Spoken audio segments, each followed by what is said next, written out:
ಚಿಕ್ಕಮಂಗ್ಳೂರಿಗೆ ಎಂತ ಮೆರುಗಿತ್ತು ಅಂದರೆ, ನಮ್ಮಲ್ಲಿ ಕರ್ನಾಟಕದ ಏಕೀಕರಣ ಆದಮೇಲೆ ರಿಚ್ ಕನ್ನಡಿಗ, ಬಿಸ್ನೆಸ್ ಕನ್ನಡಿಗ ಅಂದ್ರೆ ಯಾರಿದ್ರು ರೀ? ಯಾವ ಕಮ್ಯುನಿಟಿ ಇದ್ರು? ಒಕ್ಕಲಿಗನೇ. ಒಕ್ಕಲಿಗ ಬಹಳ ದೊಡ್ಡ ಕಮ್ಯುನಿಟಿ ರೀ. ಒಕ್ಕಲಿಗದಲ್ಲಿ ಕೂಲಿಗಳು ಇದ್ದಾರೆ. ಈಗ ಜೈನರಲ್ಲಿ ಕೂಲಿಗಳು ಇರಲ್ಲ ರೀ. ಬಟ್ ಈ ಮೈಸೂರು, ಬೆಂಗಳೂರು ಈ ಪ್ರದೇಶದಲ್ಲಿ ಒಕ್ಕಲಿಗರ ಪ್ರಾಬಲ್ಯ ಜಾಸ್ತಿ ಆಗಿರೋದ್ರಿಂದ ಅಂದ್ರೆ ಈ ಲ್ಯಾಂಡ್ ಲಾರ್ಡ್ಸ್ ಎಲ್ಲರದ್ದು ಪ್ರಾಬಲ್ಯ ಇರುತ್ತೆ. ಮನೆ ಕೆಲಸ ಮಾಡಕ್ಕೂ ಬರೋರು ಅವರು. Then in what sense are you? ಈಗ ನೋಡಿ, ಜೈನ್ಸ್, ಮಾರ್ವಾಡಿಸ್ ಇರ್ತಾರಲ್ಲ, ಅವ್ರ ಬಿಸ್ನೆಸ್ ಕಮ್ಯುನಿಟಿ ಅವರು. ಕರೆಕ್ಟಾ? ಹೌದು ಹೌದು. ಆಯ್ತಾ? ಕರ್ನಾಟಕದಲ್ಲಿ ಯಾವ ಬಿಸ್ನೆಸ್ ಕಮ್ಯುನಿಟಿ ಇದೆ ಆ ಥರ? ನೋಡಿ, ಯಾರು ಯೋಚನೆ ಮಾಡಲ್ಲ ನೀವು ಅಂತ ನಾನು ಹೇಳ್ತೀನಿ. ಈಗ ಇದು ಲಿಂಗಾಯತರಲ್ಲಿ ಈಗ ಬಣಿಜಿಗ ಅಂತಿದೆ, ವಾಣಿಜ್ಯದಿಂದ ಬರೋ ಪದ ಅದು. ಬಣಿಜಿಗರು ಬಿಸ್ನೆಸ್ಸಲ್ಲಿ ಇದ್ರೇನು. ಶ್ರೇಷ್ಠಿ ಅಂದರೆ ಶೆಟ್ರು ಅಂತ ಹೇಳ್ತಾರಲ್ಲ ಲಿಂಗಾಯತರಲ್ಲಿ. ಶ್ರೇಷ್ಠಿಗಳು ಅವರು ಶೆಟ್ರು ಇದ್ರು. ಪ್ರಾಬಬ್ಲಿ ದೇವರ್ ಬಿಸ್ನೆಸ್ ಕಮ್ಯುನಿಟಿ ಪೀಪಲ್. ಆದರೆ ಅವ್ರ ಎಂಟರ್ಪ್ರೈಸಲ್ಲಿ ಇಲ್ಲ. ಎಂಟರ್ಪ್ರೈಸಲ್ಲಿ ಇಲ್ಲ ಅಂದರೆ ಎನಿ ಬಿಸ್ನೆಸ್ ವೆರಿ ರೇರ್.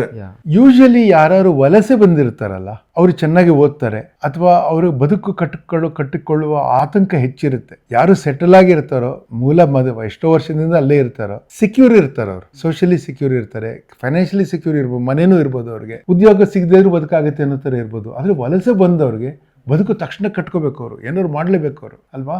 ಅವರು ದುಡ್ದು ಏನಾದ್ರು ಮಾಡ್ತಾರೆ. ಆಯ್ತಾ? ಆ ಥರ ಇಲ್ಲಿಂದ ಬಂಟ್ಸು, ಯಾಕೆಂದರೆ ಏಕೀಕರಣ ಆಗೋಕ್ಕೆ ಮುಂಚೆ ಅದು ಮೆಡ್ರಾಸ್ ಪ್ರೆಸಿಡೆನ್ಸಿ. ಓದಕ್ಕೆ ಚೆನ್ನೈಗೆ ಹೋಗ್ತಾ ಇದ್ರು ಅಥವಾ ಓದಕ್ಕೆ ಮುಂಬೈಗೆ ಹೋಗ್ತಾ ಇದ್ರು. ತುಂಬ ಜನ ಮುಂಬೈಗೆ ಹೋಗಿ ಬಂಟ್ಸು ಬಿಸ್ನೆಸ್ ಮಾಡಿದ್ರು. ಉಡುಪಿಯವರೆಲ್ಲ ಸ್ವಲ್ಪ ತುಳುವರೆಲ್ಲ ಹೋಗಿ ಅಲ್ಲಿ ಬಿಸ್ನೆಸ್ ಮಾಡಿದ್ರು. ಅದು ದೊಡ್ಡ ಬಿಸ್ನೆಸ್ ಮನ್ ಆಗಿದ್ದಾರೆ ಅಲ್ಲಿ ಬಾಂಬೆಲಿ. ದೊಡ್ಡ ಮನ್ಮೋಹನ್ ಶೆಟ್ರ್ ಅವರೆಲ್ಲ ಮುಂಬೈ ಕರ್ ಆಫ್ ದಿ ಇಯರ್ ಅಂತ 2-3 ಸತಿ ಗೆದ್ದಿದ್ದಾರೆ ಅವರು.